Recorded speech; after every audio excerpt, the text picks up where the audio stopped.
बिस्मिल्लाहिर्रहमानिर्रहीम। अस्सलाम वालेकुम दोस्तों, मैं हूं सईद और आप देख रहे हैं सईद सॉल्यूशन यूट्यूब चैनल। दोस्तों क्या हाल है? उम्मीद करता हूं कि सब खैर और आफियत से होंगे। तो दोस्तों आज की इस वीडियो में हम इन्वर्टर और नॉन इन्वर्टर रेफ्रिजरेटर के फ़र्क के बारे में जानेंगे, इसकी खूबियों और ख़ामियों के बारे में बात होगी, बिजली ये कितने कंज्यूम करते हैं दोनों, और दोनों का लोड टेस्ट करके आपको दिखाऊंगा।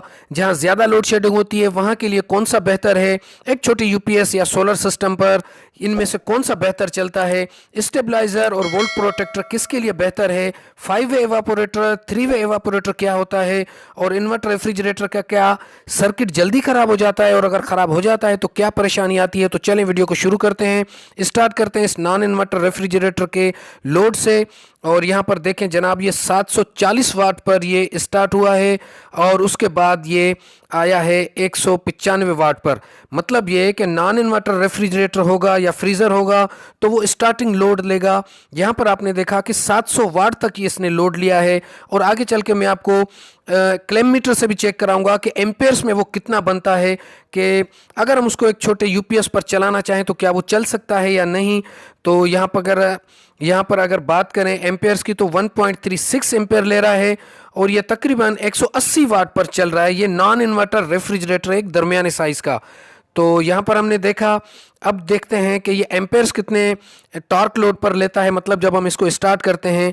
तो यहाँ पर आप जनाब देखें, हम इसको स्टार्ट करने लगे हैं तो ये 6.9, मतलब ये 7 एम्पेयर तक इसका टार्क लोड जाता है, जो कि इस छोटे यूपीएस पर या छोटे सोलर इन्वर्टर पर ये स्टार्ट नहीं हो पाएगा। ये नॉन इन्वर्टर रेफ्रिजरेटर या फ्रीज़र की ये पहली खामी है कि वो छोटे यूपीएस पर या सोलर सिस्टम पर नहीं चल पाएगा। अब चलते हैं एक इन्वर्टर रेफ्रिजरेटर पर और देखते हैं कि इसका लोड क्या है। तो यहाँ पर जनाब देखें आप, ये 22 वाट से शुरू हुआ है और ये आहिस्ता आहिस्ता जा रहा है, इसमें कोई टार्क लोड नहीं है। मतलब इसको आप छोटे से छोटे यूपीएस पर या इन्वर्टर पर चला सकते हैं बासानी। मेरी वीडियोस मौजूद हैं और यहाँ पर आप देख पा रहे हैं कि ये लोड को आहिस्ता आहिस्ता बढ़ा रहा है। 10 20 30 सेकंड के बाद ये अपने लोड को थोड़ा बहुत ऊपर कर रहा है। और अगर एम्पेयर्स की बात करें तो जनाब 0.4 एम्पेयर से ये कंज्यूम कर रहा है पावर। और अब देखें इसका थोड़ा सा और लोड बढ़ जाएगा, और मैक्सिमम जो मैंने इसकी रिज़ल्ट चेक की है तो जनाब वो 132 वाट से ज़्यादा ये नहीं गया। और अब देखें मैंने थोड़ा सा वीडियो को काटा क्योंकि कुछ देर के बाद ये अपने कंप्रेसर की स्पीड को बढ़ाता है। उम्मीद है इस लोड टेस्टिंग से आपको इतना पता चल गया होगा कि एक इन्वर्टर रेफ्रिजरेटर या फ्रीज़र को आप बआसानी यूपीएस या छोटे सोलर सेटअप पर चला सकते हैं। इसके बरक्स अगर आपके पास नॉन इन्वर्टर रेफ्रिजरेटर होगा या फ्रीज़र होगा तो उसके लिए आपको बड़े सोलर सेटअप की ज़रूरत होगी या बड़े यूपीएस की ज़रूरत होगी। और बिजली की बचत में भी इन्वर्टर बेस्ड रेफ्रिजरेटर बहुत ही ज़्यादा एफिशिएंट होता है, क्योंकि टेम्परेचर पूरा करने के बाद वो लोड को कम कर देता है। अच्छा जनाब, इसके बाद हम बात करेंगे 5 वे एवापोरेटर की, लेकिन उससे पहले थोड़ा सा इन्वर्टर और नॉन इन्वर्टर बेस के कंप्रेसर की साथ जो डिवाइस लगती है उसके बारे में आपको थोड़ा सा बता दूं। तो यहाँ पर दोस्तों आम कंप्रेसर में जो कि नॉन इन्वर्टर होगा उसमें यहाँ पर कंप्रेसर के साथ छोटा सा ओवरलोड लगा होगा, और उसका शेप इस तरह होगा जैसे आप देख रहे हैं। लेकिन इसके बरक्स अगर आप एक इन्वर्टर रेफ्रिजरेटर देखेंगे, ये मैं आपको सिर्फ समझा रहा हूँ, ज़रूरी नहीं है कि आप दुकान पर जाकर और इस तरह कंप्रेसर को चेक करें, उसकी ज़रूरत नहीं है। वो आगे से मेंशन होते हैं उसके नेम प्लेट पर। मैं ये सिर्फ आपकी इन्फॉर्मेशन के लिए बता रहा हूँ कि इन्वर्टर और नॉन इन्वर्टर बेस के रेफ्रिजरेटर में बैक साइड पर इस तरह फ़र्क आता है। बैक साइड पर इन्वर्टर रेफ्रिजरेटर का सर्किट कुछ इस तरह से आपको लगेगा, और अक्सर हमारे दोस्त ये शिकायत करते हैं कि ये जल्दी ख़राब हो जाता है। तो दोस्तों याद रखें, ये बिला वजह जल्दी ख़राब नहीं होता। अगर वोल्टेज की फ्लक्चुएशन होगी तो उसकी वजह से ये ख़राब होता है, उसके अलावा ये ख़राब नहीं होता। और इसकी कोई कंपनी 1 साल की वारंटी देती है और कोई कंपनी 3 साल की। तो आप ये विज़िट करके देख लें कि आपने किस कंपनी का इन्वर्टर रेफ्रिजरेटर परचेस करना है। तो कुल मिलाकर जनाब इन्वर्टर और नॉन इन्वर्टर बेस रेफ्रिजरेटर में कंप्रेसर का फ़र्क होता है। बाकी 5 वे एवापोरेटर 3 वे एवापोरेटर आपके इन्वर्टर में भी आ सकता है, नॉन इन्वर्टर में भी आ सकता है। इसी तरह गिलास शेल्फ आपके इन्वर्टर बेस में भी आ सकता है, नॉन इन्वर्टर बेस में भी आ सकता है। तो फ़र्क सिर्फ उसके स्टार्टिंग लोड का है, बिजली की बचत का फ़र्क है। इन्वर्टर बेस का लोड नहीं है, स्टार्टिंग बिजली ज़्यादा बचत करता है, तकरीबन 50 से 55%, और जो एक छोटे यूपीएस और सोलर पर भी आराम से चल सकता है। और नॉन इन्वर्टर कूलिंग को पूरा करने के बाद कुछ देर के लिए बंद हो जाता है और फिर दोबारा उसी टार्क लोड से स्टार्ट होता है, जबकि इन्वर्टर बेस अपने टेम्परेचर को पूरा करने के बाद अपने लोड को थोड़ा सा कम कर देता है और कम बिजली पर चलता रहता है।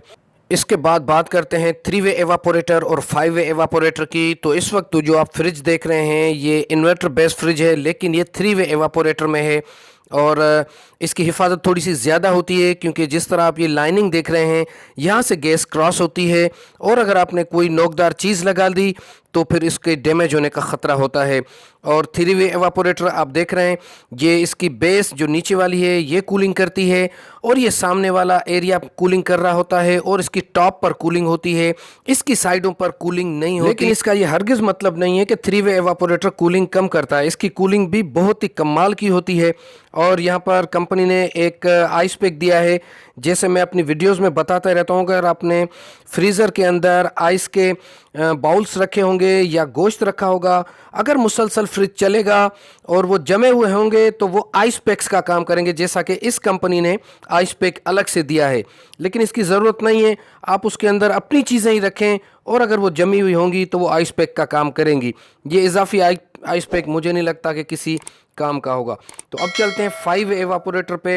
यहाँ पर आप इसकी फिनिशिंग और इससे पिछले वाले 3 वे एवापोरेटर की फिनिशिंग को देख सकते हैं।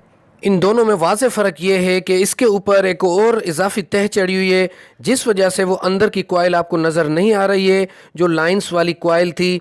यहाँ पर ये बिल्कुल प्लेन किया हुआ है इसको। और इसमें एक चीज़ थोड़ा सा मैं आपको अपना एक्सपीरियंस वाज़ेह कर दूँ कि इसमें लाइट जाने के बाद फ़ौरन बाद इसकी बर्फ़ थोड़ी सी जल्दी पिघलती है, जिसकी वजह सिर्फ ये होती है कि डबल तय होने की वजह से उसमें अगर जल्दी जल्दी लाइट जाएगी, मतलब जहाँ पर लोड शेडिंग होगी, तो फिर इसकी बर्फ़ जल्दी पिघलती है। लेकिन अगर आपके पास लाइट मौजूद है सुबह से शाम तक किसी सोलर सिस्टम की बदौलत, या फिर लोड शेडिंग नहीं होती और ये मुसलसल चलती रहती है, तो फिर ये शिकायत इसमें नहीं आती। कूलिंग के हवाले से मैंने छोटी सी वीडियो अपलोड की हुई है, उसको आप देख लें कि 3 घंटे में इसने एक कोल्ड ड्रिंक को बर्फ़ में तब्दील कर दिया। और इसके अलावा इस टर्बो कूलर की बहुत ज़्यादा अहमियत है, ख़ास तौर पर नीचे के कंपार्टमेंट में, क्योंकि जब टर्बो चलता रहेगा तो इसकी कूलिंग पूरे कंपार्टमेंट में सेम रहेगी। तो ये टर्बो विदाउट टर्बो दोनों फ्रिज आते हैं, आप अगर टर्बो वाले फ्रिज को तरजीह देंगे तो अच्छा होगा। बाकी पॉइंट्स की बात करें तो बिजली जनाब नॉन इन्वर्टर बेस थोड़ी सी कम बिजली कंज्यूम करता है बनस्बत इन्वर्टर बेस रेफ्रिजरेटर के। और जिन इलाकों में लोड शेडिंग ज़्यादा होती है उन इलाकों में आपने इन्वर्टर फ्रिज के अलावा तो बिल्कुल नहीं परचेज़ करना, क्योंकि इसको आप एक छोटी बैटरी पर छोटा इन्वर्टर लगाकर चला सकते हैं। और नॉन इन्वर्टर होगा तो आप फिर बैठे रहेंगे, या अगर आपके पास सोलर सेटअप नहीं है और अगर खुदा न खास्ता ट्रांसफार्मर जल गया तो मैंने लोगों को बहुत ज़्यादा परेशान होते देखा है। तो यहाँ पर एक और पॉइंट कि स्टेबलाइज़र या वोल्ट प्रोटेक्टर कहाँ कहाँ यूज़ होना चाहिए। तो जनाब स्टेबलाइज़र आप यूज़ करेंगे नॉन इन्वर्टर रेफ्रिजरेटर पर, और स्टेबलाइज़र भी वो जिसमें डिले टाइम का ऑप्शन हो, 3 या 3.5 4 मिनट के बाद वो स्टार्ट हो। डिले टाइम का याद रखें, डिले टाइम के अलावा आपने रेफ्रिजरेटर पर स्टेबलाइज़र नहीं लगाना, और वोल्ट प्रोटेक्टर आपने लगाना है इन्वर्टर बेस्ड रेफ्रिजरेटर पर। अगर आप volt protector non inverter refrigerator पर भी लगा देंगे तब भी काम करेगा अगर आपके पास वोल्टेज पूरे आते हैं, लेकिन उसमें डिले टाइम का ऑप्शन है, इस वजह से लाइट बाजू का जाकर दोबारा आ जाती है, तो उसमें वो आपकी रेफ्रिजरेटर को सेव करेगा, उसमें भी डिले टाइम का ऑप्शन है।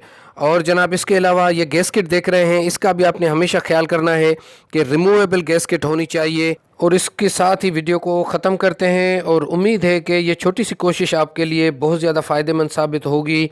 तो अपना बहुत सारा ख्याल रखिएगा, अपनी दुआ में याद रखिएगा। अल्लाह हाफ़िज़।